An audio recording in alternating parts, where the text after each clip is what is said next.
Recuerden que este es el tipo de pregunta en la que ustedes tienen la opción de contestar a través de la plataforma en la que nos estén acompañando. Les compartiré los resultados y después de eso arrancamos con la sesión. Muchas gracias por su interés y les pido que se tomen unos segundos para leer la pregunta. Por favor, si la ponen en este momento en pantalla, los acompaño en la lectura. La diabetes mellitus tipo 2 per se confiere a los pacientes un riesgo cardiovascular alto o muy alto. ¿Están de acuerdo ustedes? ¿Sí o no? Les pido que voten ahora. Tienen 15 segundos para hacerlo. El 98% de ustedes, quienes nos hacen el favor de acompañarnos esta noche, opinan que sí, que efectivamente la diabetes confiere un riesgo cardiovascular alto o muy alto. El 2% opina que no y les pido que nos acompañen ahora porque seguramente nuestros dos expertos nos ayudarán a anclar perfectamente este concepto de suma importancia para nuestra práctica clínica. Doctora Rupa, adelante. Ahorita yo voy a hablar sobre la perspectiva del endocrinólogo. Les comparto mis conflictos de interés y vamos a iniciar. Primero quiero tocar el tema realmente del riesgo cardiovascular en la diabetes tipo 2. Cuando pensamos en riesgo cardiovascular, por mucho tiempo tradicionalmente hemos pensado que la diabetes tipo 2 es un equivalente al riesgo cardiovascular. Y esto es por unos estudios observacionales de hace varios años. Esto es el estudio East-West y aquí compararon sujetos con y sin diabetes y vieron realmente que la incidencia a 7 años de infarto miocárdico fue similar entre pacientes con diabetes tipo 2 y no historia de infarto y aquellos pacientes sin diabetes que ya tenían una historia de infarto. Se puede ver esto en la tabla, puede ver la incidencia de un infarto fatal o no fatal en los pacientes no diabéticos sin infarto 18.8, en sujetos con diabetes sin infarto 20.2. Y el mismo se puede ver en esta gráfica.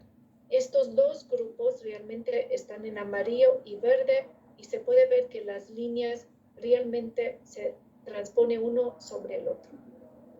Sin embargo, sabemos que realmente el riesgo cardiovascular en la diabetes no es igual, es realmente heterogéneo. No podemos decir que cada paciente con diabetes tiene el mismo riesgo.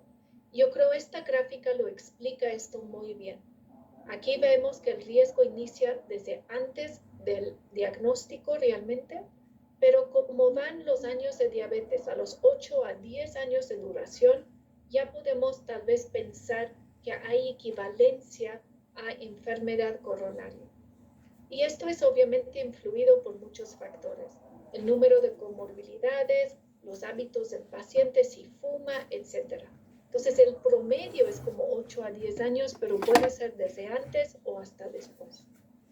Y por esa razón también, si vemos las guías de riesgo cardiovascular en diabetes tipo 2, como las guías europeas, la estratificación de riesgo está en 3 grupos, justo por esa razón. Tenemos los pacientes con muy alto riesgo. Estos son los pacientes con diabetes, con enfermedad establecida o que tienen ya daño al órgano blanco o que tienen 3 o más factores de riesgo. El grupo con alto riesgo, que tienen duración mayor a 10 años, pero no tienen daño al órgano blanco, pero tienen al menos un factor de riesgo adicional. Y los de riesgo moderado, que son los pacientes más jóvenes que no tienen factores de riesgo y tienen poca duración de la diabetes. Y obviamente es importante realmente estratificar el riesgo en cada paciente, porque esto va a determinar la intensidad y las metas del tratamiento. Pero quiero ahorita regresar a la idea que realmente la diabetes sí está aumentado con riesgo a la enfermedad cardiovascular. Estos datos del IDF, estos salieron en 2019, nos dice que la enfermedad cardiovascular representan entre 1/3 y la mitad de todas las muertes en la diabetes. De hecho, esta tabla me gusta mucho porque es un análisis de estudios transversales y prospectivos y podemos ver, por ejemplo, en la primera fila la prevalencia de enfermedades cardiovasculares, cualquier enfermedad, 32%. Y cuando valoramos el aumento del riesgo en un paciente con diabetes, vemos que el riesgo es significativo para enfermedad coronario o isquémico y también para EBC y también para muerte por enfermedad cardiovascular. Y cuando pensamos los años de vida perdidos, aquí me gusta que nos valoran en hombres y mujeres por separado. 5.8 años en hombres de 50 años, 6.4 años en mujeres de 50 años. Y esto es muy importante. Sabemos que en América Latina realmente tenemos muchos pacientes que tienen diabetes de inicio temprano. Entonces, imagínate los años de vida perdida para esta enfermedad. Pero quiero otra vez tocar sobre el tipo de enfermedad cardiovascular. En este estudio, Caliber le valoraron la manifestación inicial de enfermedad cardiovascular en pacientes con diabetes tipo 2. Y como pueden ver, fueron comparados con pacientes control.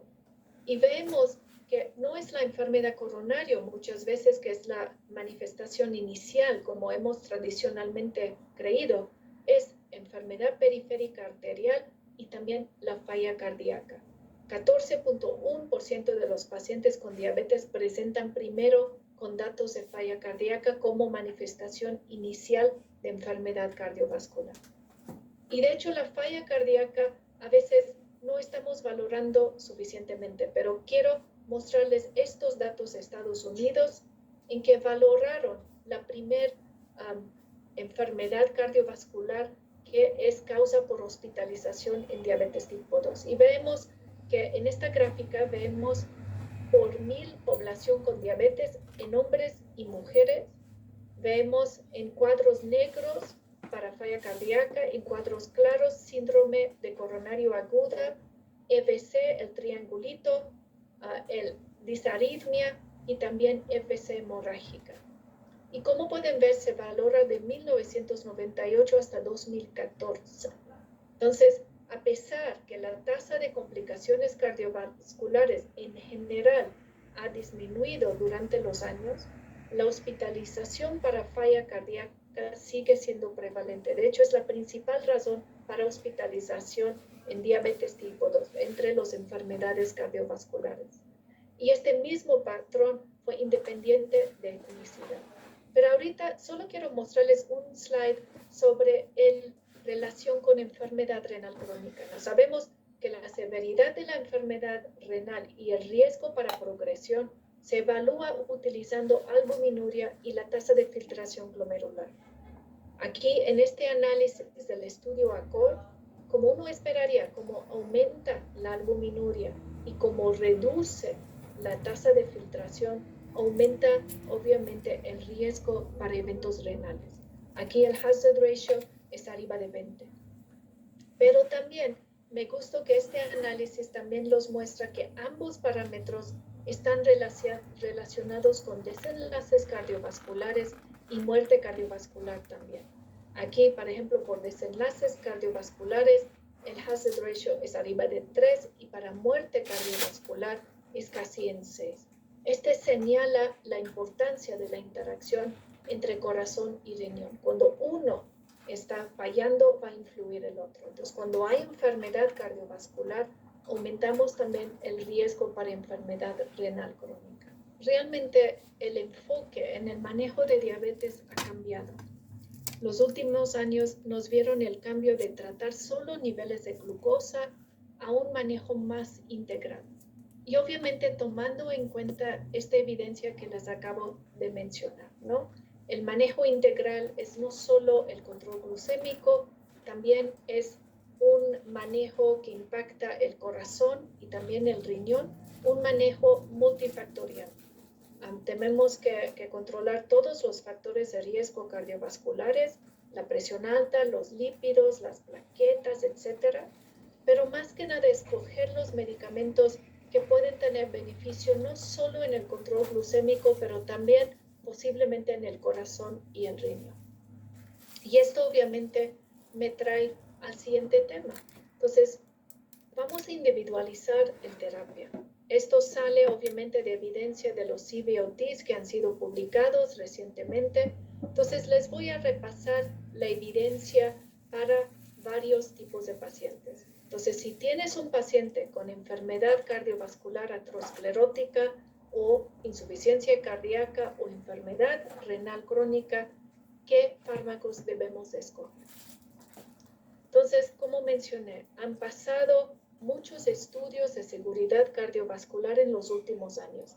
Aquí hay algunos que salieron en este artículo de 2018, claro, hay muchos más, pero me gusta porque nos separan por clase de fármaco. En azul tenemos los inhibidores de DPP4, en rosa los inhibidores de SGLT2, en naranja claro agonistas de GLP-1. Y realmente los dos clases que han mostrado mayor beneficio con respecto a enfermedad aterosclerótica, falla cardíaca o enfermedad renal han sido los inhibidores de SGLT2 y los agonistas de GLP-1. Aquí no solo mostraron seguridad cardiovascular, pero algunos han mostrado beneficio cardiovascular también.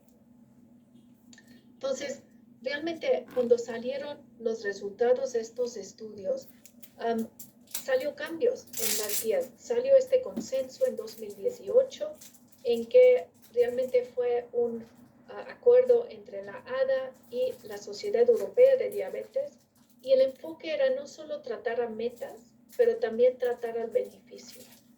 Y el énfasis fue en cuidado centrado en el paciente, promoviendo adherencia y evitando inercia clínica. Este consenso lo dijo que la presencia de enfermedad cardiovascular o enfermedad renal debe de guiar la selección de agente de segunda línea después de metformina para controlar la glucosa. ¿Recuerdas? Finalmente, eso es una vía para controlar la hiperglucemia. Y como pueden ver, lo recomiendan un inhibidor de SGLT2, un agonista de GLP-1. Como consecuencia de este consenso y también recientes resultados, han cambiado las guías en una manera significativa. Aquí les muestro los beneficios cardiorrenales con los inhibidores de SGLT2 y me gusta mucho estos forest plots porque incluyen pacientes con diabetes en que hay, como pueden ver, muchísima evidencia. Se puede ver por desenlaces renales. Tenemos un hazard ratio de 0.62, un beneficio muy claro. Y para hospitalización para falla cardíaca o muerte cardiovascular, un hazard ratio de 0.76, una reducción en riesgo de 24%, que es significativa. Pero me gusta también que incluyen pacientes no diabéticos. Han salido un par de estudios, el DAPA Heart Failure y el Improve Reduced, y el DAPA CKD también, que han mostrado el beneficio no es solo en pacientes con diabetes, pero también en pacientes sin diabetes. Otra vez mostrando que esta clase va a impactar más allá del mundo de diabetes. Pero estos CVOTs y el consenso que ya mencioné y la nueva evidencia que sigue saliendo han evolucionado las guías del manejo de la diabetes. Aquí vemos las guías de ADA de este año y como pueden ver, la primera línea es metformina y después, como dice el consenso de 2018, evaluamos el paciente que si tiene enfermedad aterosclerótica establecida o que tiene alto riesgo, o que tiene falla cardíaca o que tiene enfermedad renal crónica. Y como pueden ver, en este caso o cualquiera de estos casos, mantenemos el lado izquierdo del algoritmo. Si no, pasamos al lado derecho, en que evaluamos si hay una necesidad para minimizar hipoglucemia, minimizar ganancia de peso o hasta promover pérdida de peso, o qué costo es un factor importante. Pero vamos a empezar obviamente a quedar el lado izquierdo, justo este tipo de paciente. ¿Quién nos recomienda? Entonces las guías recomiendan el uso de un inhibidor de SGLT2 para reducir el riesgo de eventos cardiovasculares o la progresión de enfermedad renal crónica. Vemos si tenemos un paciente con enfermedad aterosclerótica establecida o indicadores de riesgo alto, un agonista de GLP-1 o un inhibidor de SGLT2, insuficiencia cardíaca, realmente el inhibidor de SGLT2 que ha mostrado beneficio está recomendado. Y en enfermedad renal crónica, vemos realmente si tu paciente tiene albuminuria, preferentemente un inhibidor de SGLT2 que ha mostrado evidencia de reducir la progresión de enfermedad renal crónica. Si no tienen enfermedad renal diabética y albuminuria, puede ser cualquiera de los dos. Entonces, las guías también van en mano con la evidencia que tenemos actualmente. Estas son las guías de la ADA con estos pacientes, pero déjame solo repasar qué dicen las otras guías. El ALA de 2019 cambió su algoritmo. Ellos dicen considera la comorbilidad en diabetes tipo 2 al elegir fármacos después de metformina. Y aquí otra vez el inhibidor de SGLT2 es escogido con metformina si hay antecedente de enfermedad cardiovascular, falla cardíaca o nefropatía.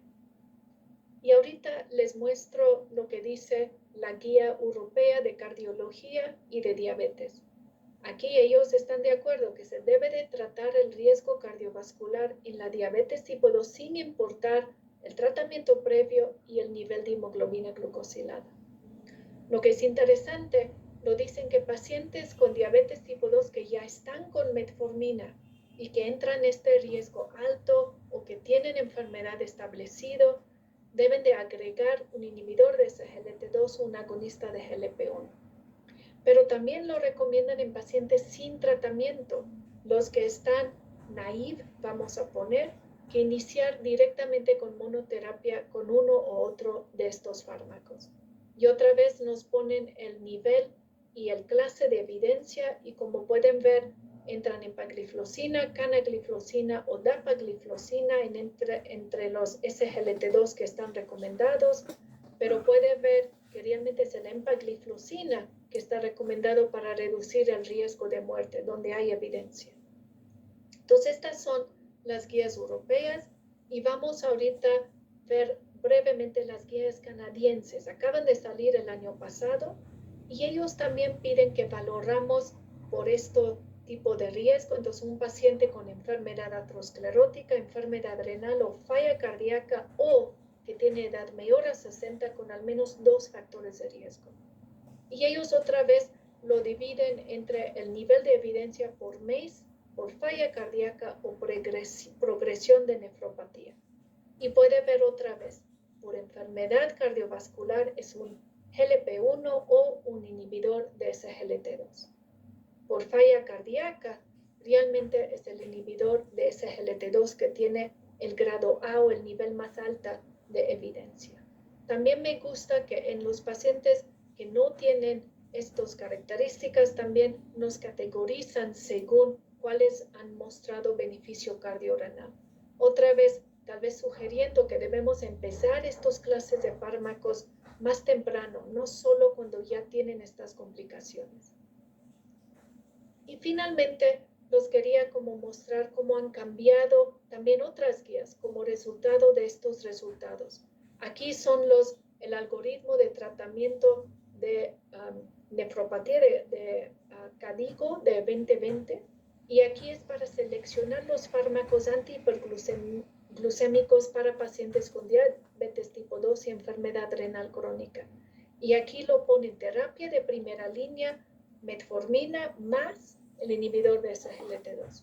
Entonces, otra vez que van en línea de lo que están diciendo las guías de diabetes, pero la evidencia para el inhibidor de SGLT2 es más fuerte en este tipo de paciente con enfermedad renal, con una tasa de filtración arriba de 30.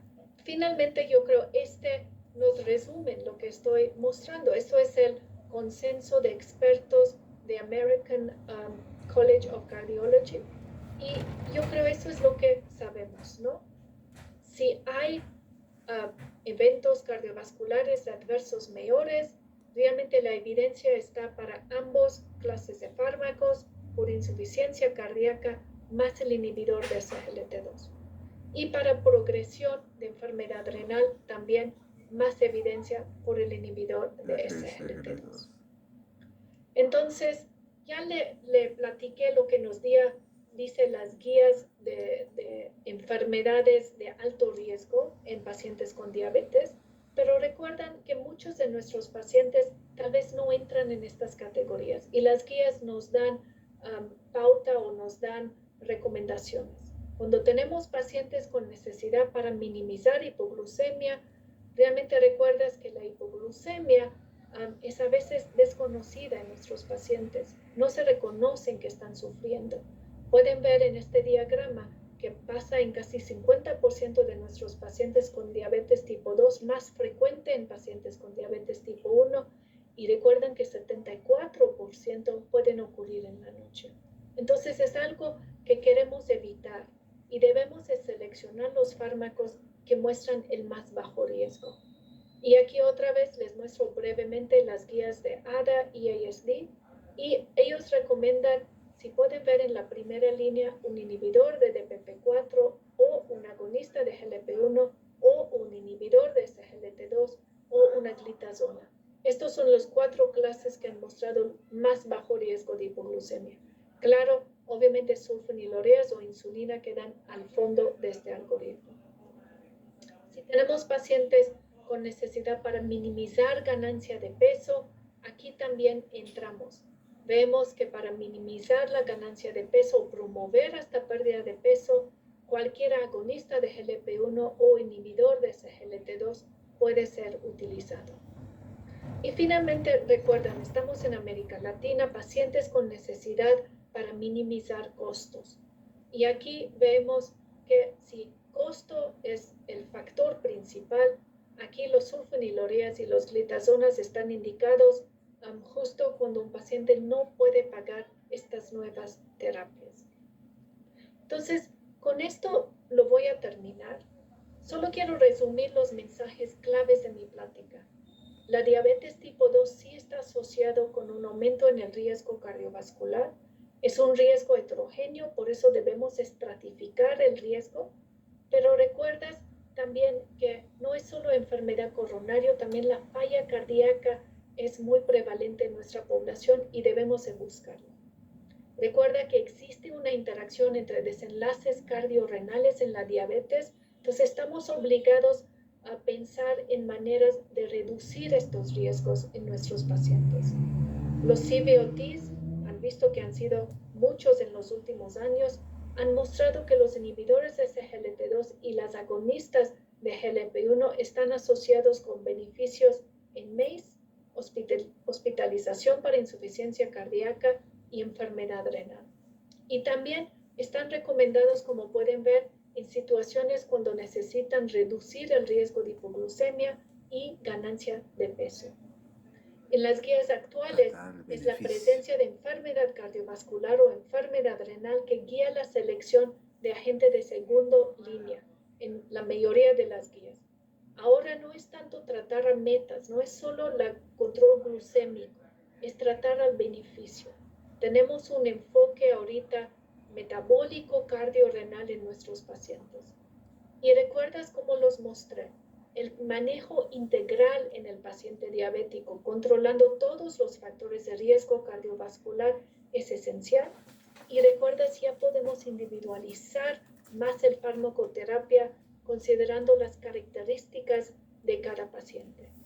Con esto me termino. Muchas gracias por su atención.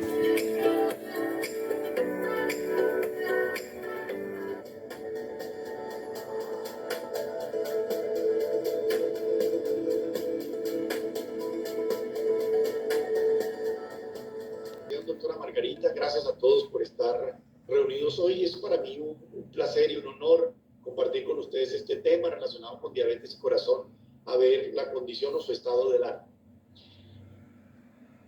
Estos son mis conflictos de interés. Efectivamente, la diabetes porta una alta mortalidad desde el punto de vista cardiovascular, relacionado con todas las condiciones cardiovasculares, enfermedad cardíaca isquémica y ataque cerebrovascular, como ustedes observan claramente. Aumenta 2 veces el riesgo de desarrollar enfermedad cardiovascular y cerebrovascular comparada con los pacientes no diabéticos. De hecho, en niveles de hemoglobina glicosilada de 5.6 en adelante, se aumenta claramente el riesgo de la aparición de eventos cardiovasculares mayores en pacientes diabéticos y no diabéticos. Cuando miramos la incidencia de la enfermedad cardiovascular en la población con diabetes mellitus, claramente vemos como los pacientes diabéticos tienen toda la incidencia de enfermedad cardiovascular es superior a los pacientes no diabéticos, excepto en lo que tiene que ver con hemorragia subaracnoidea y aneurisma de aorta abdominal. Los factores de riesgo también tienen un incremento mucho mayor en los pacientes diabéticos. Ustedes observan claramente aquí la presencia de hipertensión o presión arterial sistólica o niveles de colesterol, su impacto en la mortalidad por enfermedad cardíaca isquémica es mucho mayor en los pacientes diabéticos comparado con los pacientes no diabéticos. Cuando miramos la enfermedad cardiovascular en todo su contexto, vemos claramente cómo el riesgo de desarrollar insuficiencia cardíaca congestiva es muchísimo mayor en los pacientes diabéticos, siendo prácticamente del 112% la incidencia de eventos relacionados con falla cardíaca en los pacientes diabéticos comparado con los pacientes no diabéticos. Miremos los estudios clínicos con antidiabéticos orales y sus resultados cardiovasculares y renales. Estos son los diferentes estudios clínicos con diferentes cohortes de pacientes en los cuales se observan los resultados cardiovasculares y renales con los SGLT2 inhibidores y con los GLP-1 análogos de los receptores. Todos han demostrado un beneficio cardiovascular y renal significativo. Los estudios clínicos con resultados cardiovasculares con SGLT2 inhibidores y sus resultados cardiovasculares en los metaanálisis han demostrado un beneficio muy importante. Desde el año 2015 hasta el año 2021 se han demostrado unos resultados cardiovasculares y renales significativos en la obtención con los SGLT2 inhibidores. Este metaanálisis interesante nos muestra claramente estos resultados.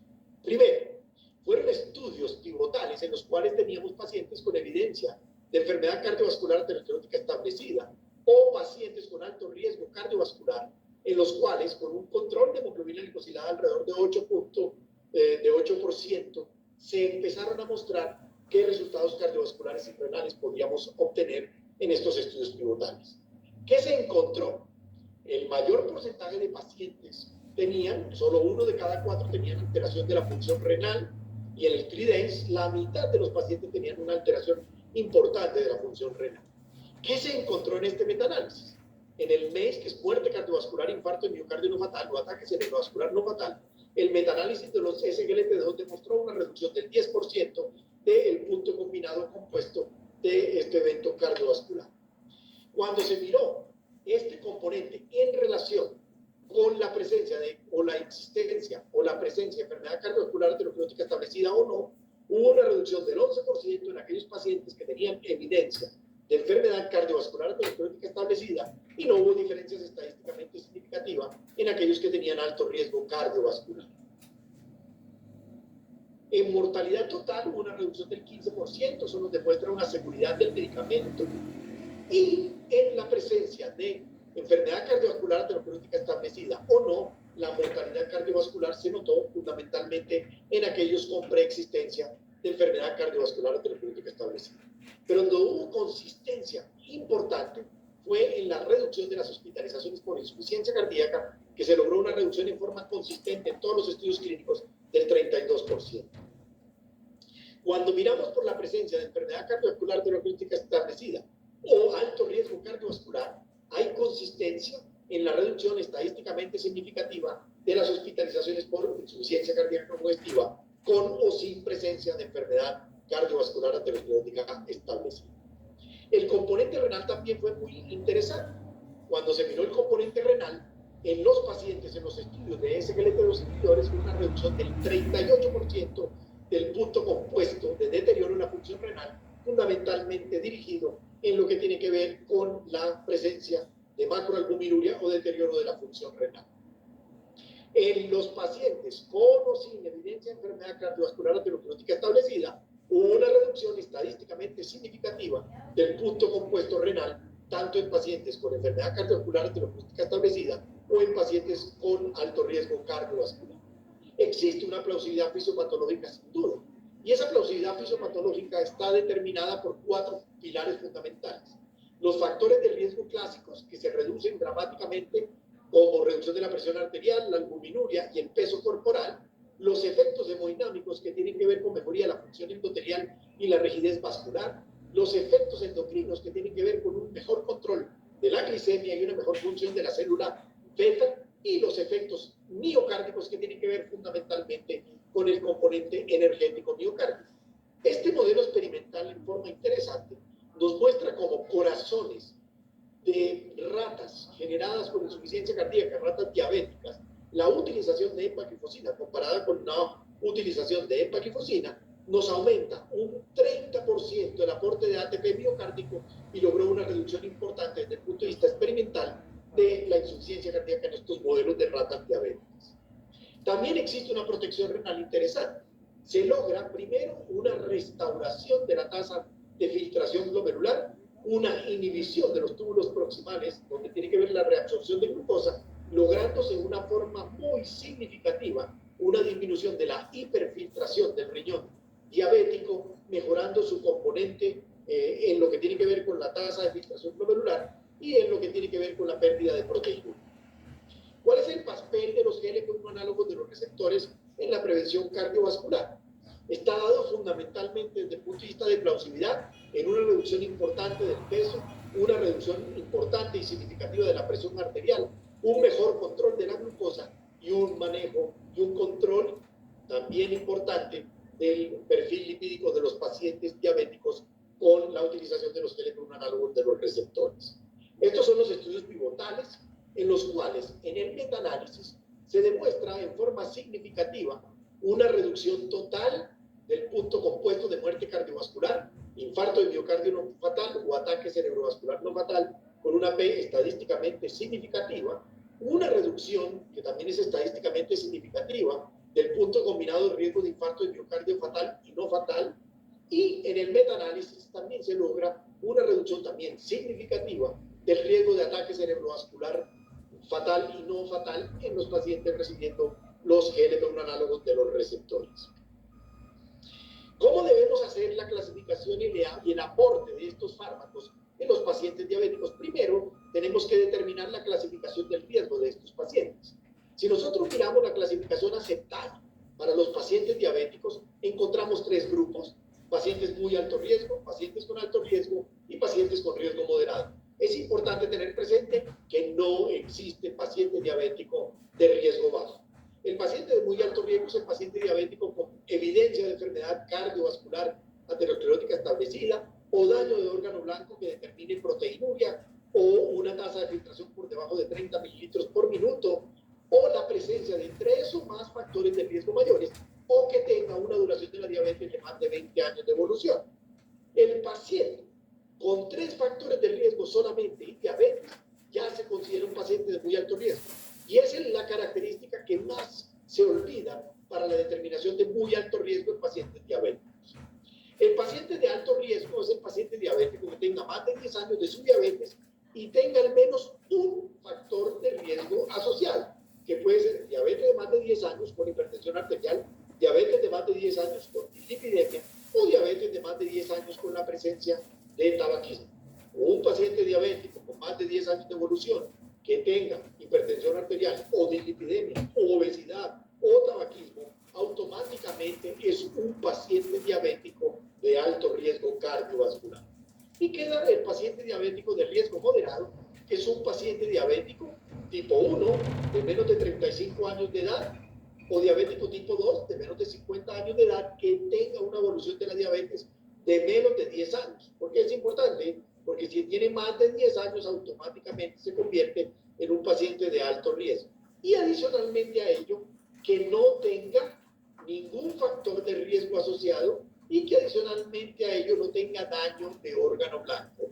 Quiere decir que tenemos que modificar este factor de riesgo, ¿cómo? Investigando que no tenga ni daño de órgano blanco y que adicionalmente no tenga ningún otro factor de riesgo asociado cardiovascular. ¿Cómo debemos hacer el acercamiento y la intervención multifactorial en los pacientes diabéticos? Primero, es fundamental tener 2 consideraciones importantes.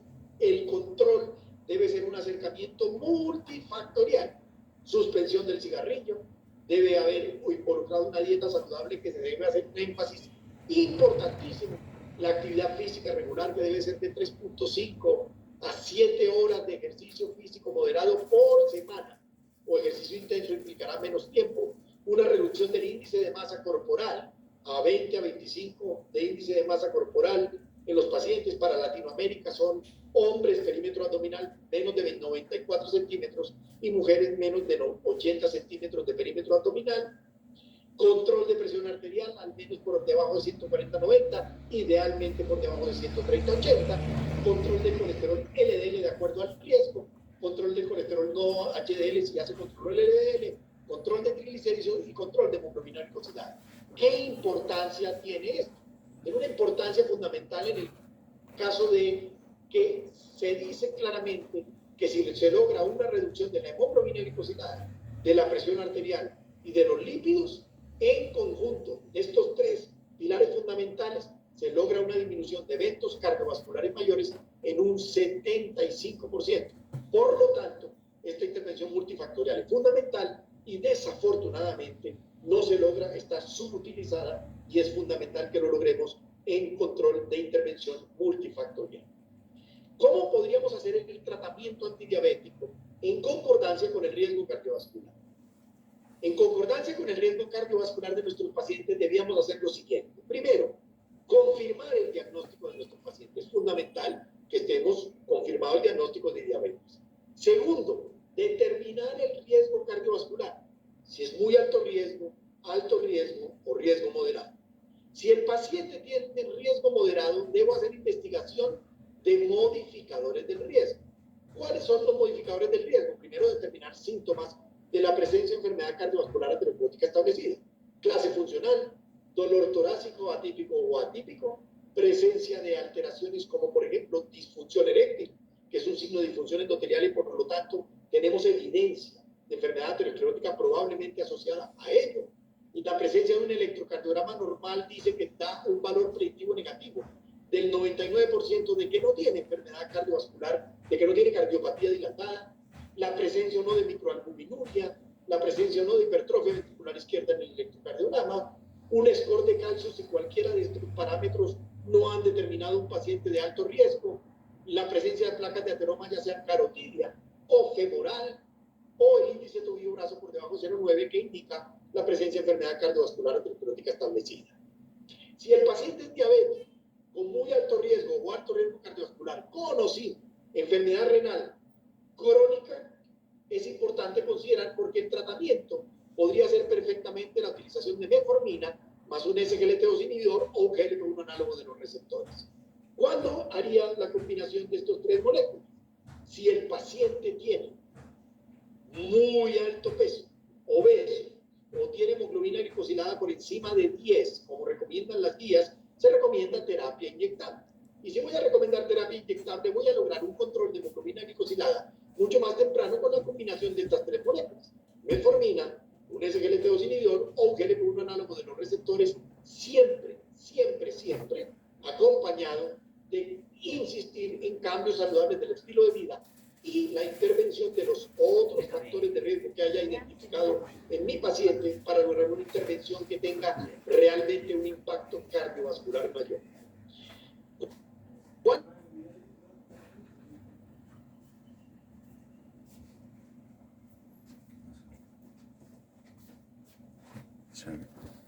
O tiene hemoglobina glicosilada por encima de 10, como recomiendan las guías, se recomienda terapia inyectable. Y si voy a recomendar terapia inyectable, voy a lograr un control de hemoglobina glicosilada mucho más temprano con la combinación de estas tres moléculas. Metformina, un SGLT2 inhibidor o un GLP-1 análogo de los receptores, siempre, siempre, siempre acompañado de insistir en cambios saludables del estilo de vida y la intervención de los otros factores de riesgo que haya identificado en mi paciente para lograr una intervención que tenga realmente un impacto cardiovascular mayor. ¿Cuál seguiría si el paciente no alcanza las metas de hemoglobina glicosilada? Se tendría que tener en consideración la posibilidad de la utilización de tiazolidina en ionas. ¿Cuál es el conveniente que debe ser en un paciente que no tenga insuficiencia cardíaca congestiva? La consideración de un inhibidor de DPP-4, que solo estaría aplicable si no se utilizó un GLP-1 antes, que es lo que se debería considerar previamente, dado que trabajan en la misma de las vías de la incretina. Si no recibe un GLP-1 podría considerarse en esta utilización. Sulfonilurea debe analizarse muy bien su opción en la consideración, dado que tiene una consideración muy especial en el riesgo de aquellos pacientes que tengan enfermedad cardiovascular aterosclerótica establecida. Por lo tanto, se debe mirar muy claramente el balance riesgo-beneficio, especialmente porque las sulfonilurias se asocian fuertemente a la aparición temprana de hipoglicemia, y la hipoglicemia es un marcador de riesgo cardiovascular en un año de mortalidad cardiovascular y mortalidad por todas las causas. Y miren que agrandé el cuadrito de cambios saludables de estilo de vida, porque se debe reforzar dramáticamente esta intervención y seguir insistiendo.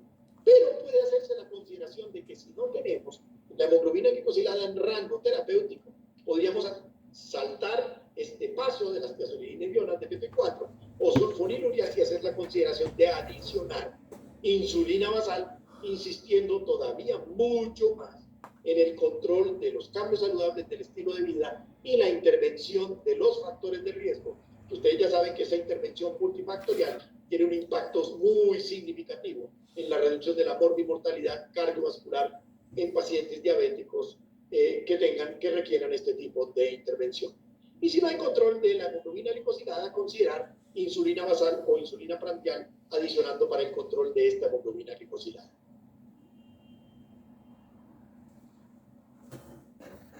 De la hemoglobina glicosilada, considerar insulina basal o insulina prandial adicionando para el control de esta hemoglobina glicosilada. ¿Qué mensajes debemos tener presente en nuestros pacientes diabéticos?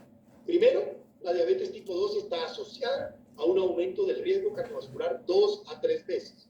La enfermedad cardiovascular es la causa líder de morbimortalidad en pacientes con diabetes tipo 2. Adicionalmente, hasta un 40% de los pacientes diabéticos tipo 2 desarrollan enfermedad renal diabética y, por lo tanto, una intervención temprana y con medicamentos modificadores de la enfermedad van a modificar también la progresión del daño renal en nuestros pacientes diabéticos. La presencia de diabetes mellitus tipo 2 se acompaña de un riesgo del 112% de desarrollar insuficiencia cardíaca. El control glicémico ha sido el mayor foco de la práctica clínica en los pacientes diabéticos por décadas, y ahora debemos sumarle el control de los factores de riesgo y el tratamiento con medicamentos modificadores de la enfermedad. En grandes estudios controlados, los SGLT2 inhibidores, los GLP-1 análogos de los receptores han demostrado en forma convincente una mejoría significativa en los resultados cardiovasculares y renales. La evaluación inicial del riesgo cardiovascular en el paciente diabético permite un abordaje terapéutico basado en este y el uso, obviamente, de medicamentos modificadores de la enfermedad. Todo esto ha llevado a considerar en las guías internacionales el uso de SGLT2 inhibidores y los GLP-1 análogos primordialmente en aquellos pacientes de alto riesgo cardiovascular, muy alto riesgo cardiovascular y renal, independiente de los niveles de hemoglobina glicosilada. Ojo, esto es muy importante. La intervención de los pacientes diabéticos perfectamente se puede hacer independientemente de los niveles de hemoglobina glicosiladas, estén ellos o no controlados. Muchísimas gracias.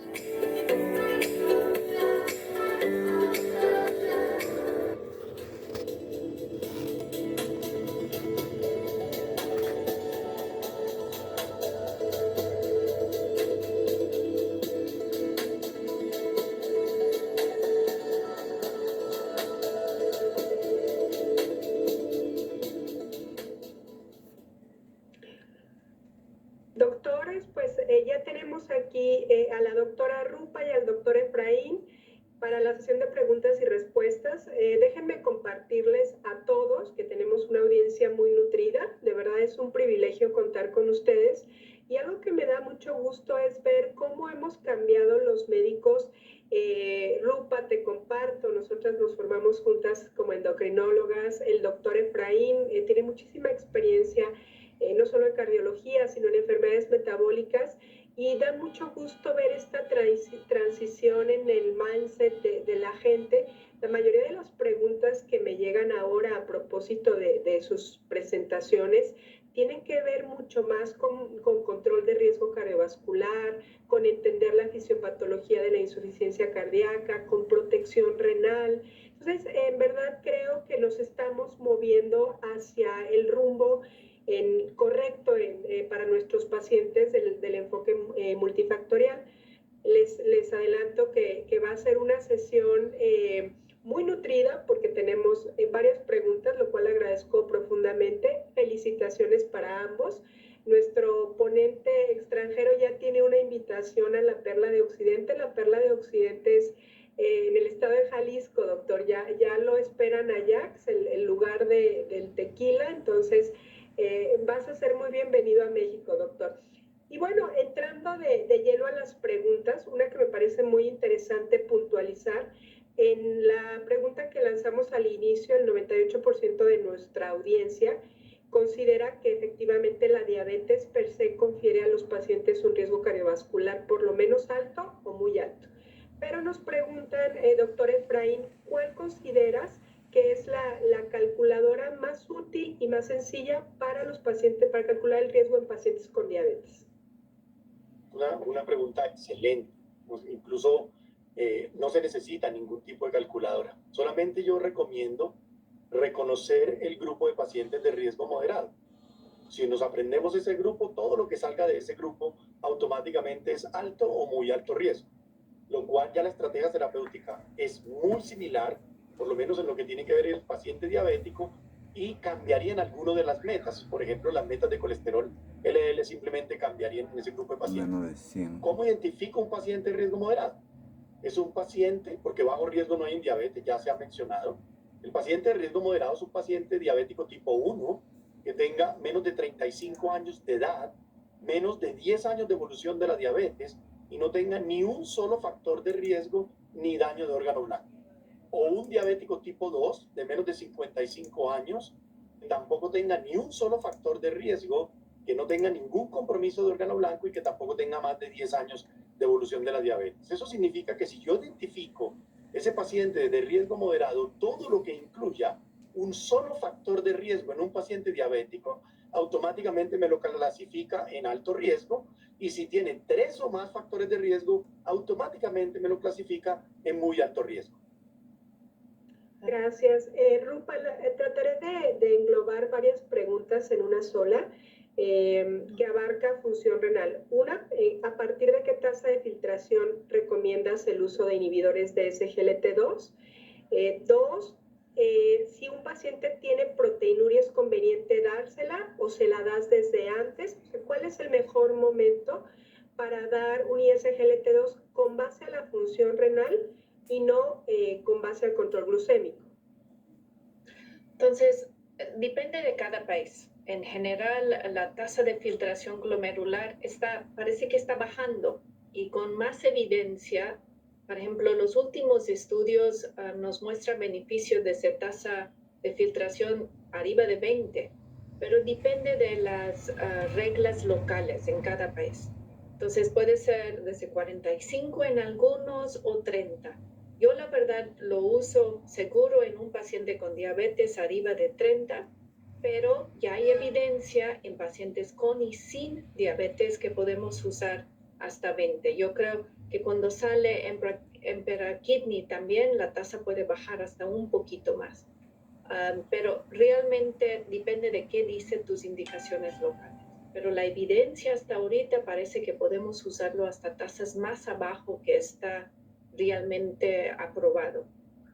Y la segunda pregunta, Margarita, es sobre cuándo es el mejor momento para empezar un SGLT2, ¿verdad? Exactamente. Varias personas nos ponen ejemplos de pacientes que tengan 8 años de evolución sin aparente daño a órgano blanco, que yo aquí, si me permiten, haría el énfasis que es muy difícil encontrar a alguien que tenga 8 o 10 años sin que tenga daño a órgano blanco, pero bueno, nos plantean ese escenario. ¿Y si considerarías el uso de un ISGLT2? Sí, claro.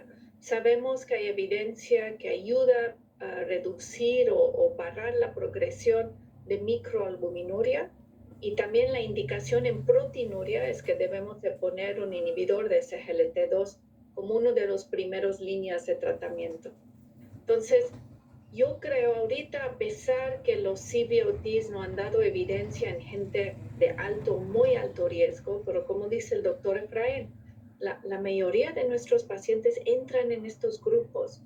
yo la verdad inicio el inhibidor de SGLT2 lo más temprano posible, si puedo como segunda línea, ¿no? Porque yo sé que usando este fármaco le doy protección cardiovascular, pero también renal. Y esto es esencial en nuestros pacientes con diabetes. Muchas gracias, Rupa. Solamente puntualizar que nuestra indicación en México, basada en la IPP, permite el uso de empagliflozina a partir de 30 mililitros por minuto de depuración y que si no lo usamos en tasas menores, es más por un tema de la evidencia sobre el beneficio o el efecto que pueda tener con una masa renal ya muy disminuida, pero como tú dices, los estudios apuntan a su eficacia en tasas menores, ¿no? Incluso en 20, pero en México lo podemos utilizar a partir de 30 mililitros por minuto. Adelante, doctor, adelante con el comentario, por favor. Quería hacer un comentario también importante, y es que si es real que los SGLT2 inhibidores no tienen un efecto en disminuir tan significativamente la progresión del daño renal en pacientes quienes ya tienen daño renal, sí es muy importante la reducción de la muerte cardiovascular y hospitalización por falla cardíaca. Es como si se magnificara de un lado a otro. En la medida que yo tengo deterioro de la función renal, el mayor beneficio de los SGLT2 inhibidores es en reducción de la muerte cardiovascular y hospitalización por falla cardíaca, y ya no tengo tanto impacto en la protección renal. Por eso estoy de acuerdo con la doctora Rupa. Hay que empezarlo muy temprano, porque el beneficio en la protección renal se ve cuando los pacientes tienen mejor función renal. Y los beneficios cardiovasculares se ven cuando el paciente tiene más deterioro de la función renal, como si se invirtiera ese beneficio. Interesante, porque a fin de cuentas de lo que nos hablan estos beneficios del eje cardiorrenal y metabólico es de un círculo virtuoso. No podemos pensar en el corazón o en los riñones o en el endotelio como órganos aislados, ¿no? Si impactamos de manera positiva en la función renal, en la función cardíaca, en el control del peso, glucosa, todos los órganos se van a ver beneficiados, y creo que eso es lo interesante de los fármacos actuales que tenemos con la indicación de diabetes, de protección cardiovascular. Y justamente en este mismo rubro, doctor Efraín, nos comentan varios de nuestros médicos que estamos como muy acostumbrados a asociar la enfermedad cardiovascular en diabetes con aterogénesis, con infartos, pero que estamos apenas identificando a la insuficiencia cardíaca como una comorbilidad bastante prevalente. Si nos tuviera que decir en 3 oraciones un poco sobre la fisiopatología que subyace a esto, ¿cuál sería? Sí, un aspecto que es importante es la presencia de la insuficiencia cardíaca en los dos escenarios: insuficiencia cardíaca con función sistólica reducida e insuficiencia cardíaca con función sistólica preservada. Una de ellas, por ejemplo, la función sistólica reducida en diabetes, va a través de la ruta de la enfermedad vascular aterosclerótica, la enfermedad microvascular, el infarto, la reducción de las células miocíticas, ese reemplazo por fibrosis y la aparición de falla cardíaca con función sistólica reducida. Y la otra ruta es la ruta por la cual hay un componente proinflamatorio muy importante, hay un reemplazo de las células miocíticas por tejido fibroso, una actividad proinflamatoria muy marcada. Este tejido fibroso compromete el citoesqueleto y va a generar una disfunción diastólica importante, generando la insuficiencia cardíaca con función sistólica preservada. De tal forma que en el mismo escenario del paciente diabético, yo puedo tener el paciente con falla cardíaca con función sistólica reducida o un paciente con función sistólica preservada. De hecho, el mayor porcentaje en este grupo de pacientes se presenta en los pacientes con falla cardíaca con función sistólica preservada. Gracias. Tenemos aquí una pregunta muy interesante. Debo aclarar que no tenemos la indicación aprobada para empagliflozina. Es una pregunta totalmente científica, y es si alguno de los dos tiene experiencia con el uso de un inhibidor de SGLT2 en pacientes con daño renal sin diabetes. Evidentemente sí. Sí, y la experiencia es buena. Es buena en el sentido de que tú tienes tolerabilidad, pero es muy difícil observar un resultado si tú no tienes un componente de control. Pero lo que sí está soportado es que tienen un efecto protector renal, independiente de que tengan o no diabetes los pacientes y ya tenemos un estudio que demuestra ese beneficio. De tal forma de que sí buscamos especialmente en lo que a mí compete, además de la protección de la progresión del daño renal, buscar también el beneficio en reducción de eventos cardiovasculares mayores, fundamentalmente muerte cardiovascular, hospitalización por insuficiencia cardíaca. Gracias. Justo aprovecho para comentar, nos llega la pregunta de un médico o una doctora relacionada con los beneficios renales. Nos comenta sobre el estudio Credence, efectivamente un estudio con resultados muy positivos. Son grandes noticias para los pacientes con diabetes, para disminuir el riesgo de la progresión de la nefropatía. Y nos pregunta qué datos tiene Pagliflozin al respecto. Les puedo compartir que en este momento está corriendo nuestro estudio. Esperamos que concluya el próximo año y que los estudios en donde la nefropatía ha sido un objetivo secundario, todos han salido muy favorables. Entonces, hasta el momento no tenemos la indicación, pero los resultados en el objetivo secundario son positivos. Y Rupa, nos pregunta uno de nuestros médicos, ¿en qué momento esperarías tú ver cambios en la tasa de filtración glomerular? De hecho, la pregunta va en el sentido de si tengo un paciente con una tasa de filtración glomerular y le doy un ISGLT2, ¿cuándo puedo esperar que la tasa suba, que mejore? Déjame solo contestar sobre pacientes sin diabetes. La verdad, ya empecé a ver que los nefrólogos sí están iniciando los inhibidores de SGLT2 en este grupo de pacientes y la evidencia ahorita ha sido beneficio en glomerulonefritis, pero también en nefropatía por IgA. Y yo creo que cuando salen Brasicadi también se van a salir como más evidencia de uso en otras causas de enfermedad renal. Y con respecto a cuándo podemos esperar que realmente la tasa de filtración puede mejorar, esto fue la pregunta, ¿verdad, Michael? Esa fue la pregunta. Realmente no es tanto que se sube, es que se preserva. Inicialmente, cuando damos un inhibidor de SGLT2, hay una pequeña reducción, pero después una recuperación después de unos meses. Todas las gráficas de la tasa de filtración con los inhibidores de SGLT2 siguen este patrón. Y después, cuando comparamos con el placebo, realmente el placebo sigue reduciendo su tasa de filtración, mientras con el inhibidor de SGLT2 se mantiene o está recuperado. Entonces, no es tanto que se sube la tasa, es que se preserva. Yo creo que esto es el mensaje.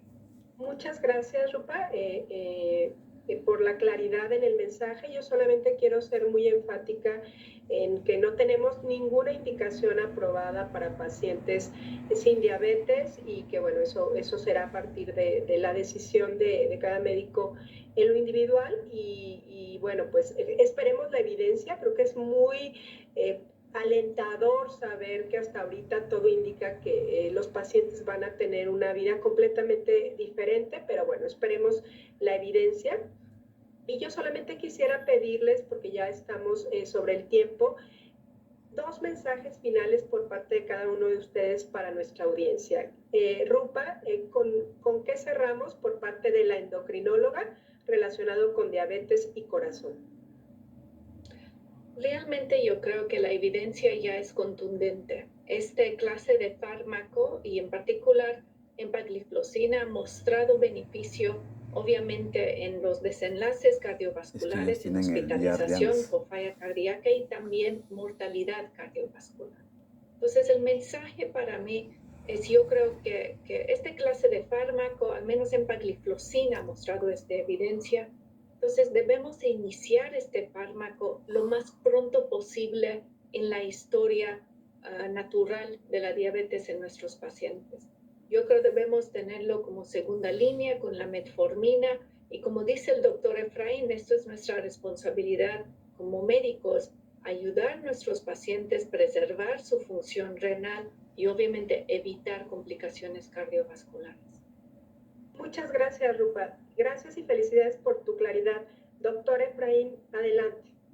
Sí, Hay una noticia espectacular. Hoy por hoy tenemos medicamentos que, además del control glicémico, modificaron el curso de la enfermedad, una enfermedad tremenda, como es el caso de los pacientes con diabetes, que la mayoría mueren de enfermedad cardiovascular y tienen una calidad de vida tremendamente disminuida con el progreso de la enfermedad renal. De tal forma que mi consejo final sería: todo paciente diabético que enfrente, lo primero que deben hacer es clasifiquen su riesgo cardiovascular o renal y posteriormente consideren el inicio temprano, ya la doctora Rupa lo mencionó, de medicamentos modificadores de la enfermedad, porque realmente son modificadores de la enfermedad, independiente del nivel de hemoglobina glicosilada que tenga. Muchas gracias, un abrazo hasta Bogotá y a nuestros médicos en la audiencia. De verdad, ha sido un privilegio tenerlos en estas 3 sesiones que han ocurrido a lo largo de este 2021. De verdad, infinitamente agradecidos de que seamos los receptores de su confianza y que estén acompañándonos siempre en estos eventos. Este es el último, recuérdenlo, para quienes asistieron a los 3 van a tener sus puntos de certificación.